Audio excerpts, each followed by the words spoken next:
Assalamu alaikum. Жалпы YouTube көрүүчүлөр жана дыйкандар.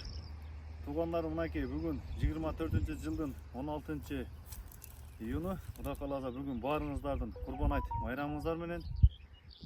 Майрамды жакшы тоозуңуздар. Туугандар, мынакей биз азыр өзүбүздүн малина полябызда турабыз.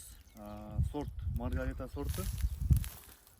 Быйылкы жылга бүгүн мына теримни бүгүн баштайбыз. Бүгүн кечке мал теребизде турабыз. Мынакей түшүмдөр пышты, Кудай кааласа. Бул Маргарита сорту. Мынакей түшүмдөн общий көрүп атасыздар. Почти жерден 20 сантиметрден полный түшүм. Биринчи терим башталды бүгүн, туугандар. Бул былтыркы тигилген малиналар. Мынакей ел көрсөтсөңөр болот. Мынакей. Аябай жакшы. Мынакей калибры мына биринчи, бул мындай айтканда биринчи түшүм ушундай калибрде бышып атат, туугандар.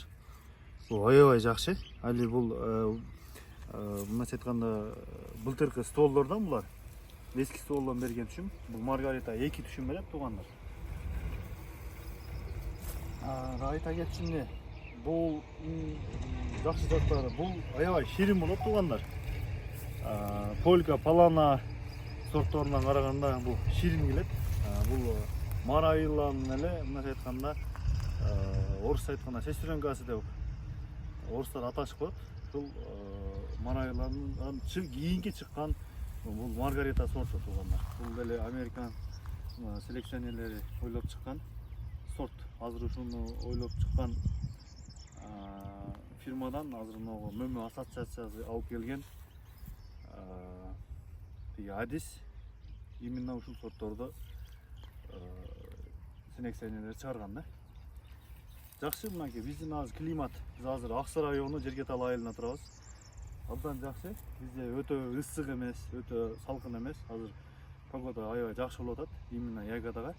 Кудай кааласа абдан жакшы. Мынакей дагы бир сыйра көрсөтсөк болот. Анан үстүгө дагы көчөттөргө заказ алып атабыз, туугандар. Буларды быйыл байлап жетишпей калдык, бирок эми байлайбыз 1-2 күндө, Кудай кааласа. Мынакей түшүмнү көтөрө албай калган, мынакей көрүп атасыздар.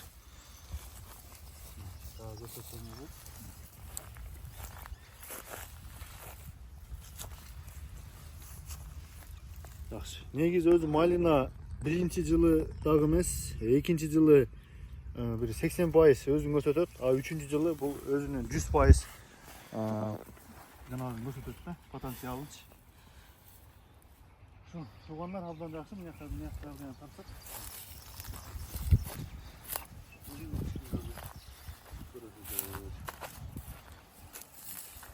Абдан жакшы. Эми баягы биринчи кечирээк пышкандан анча-мынча күндөн ажок алгандар дагы бар. Бирок абдан жакшы калибрлар сон. Эжилбейт.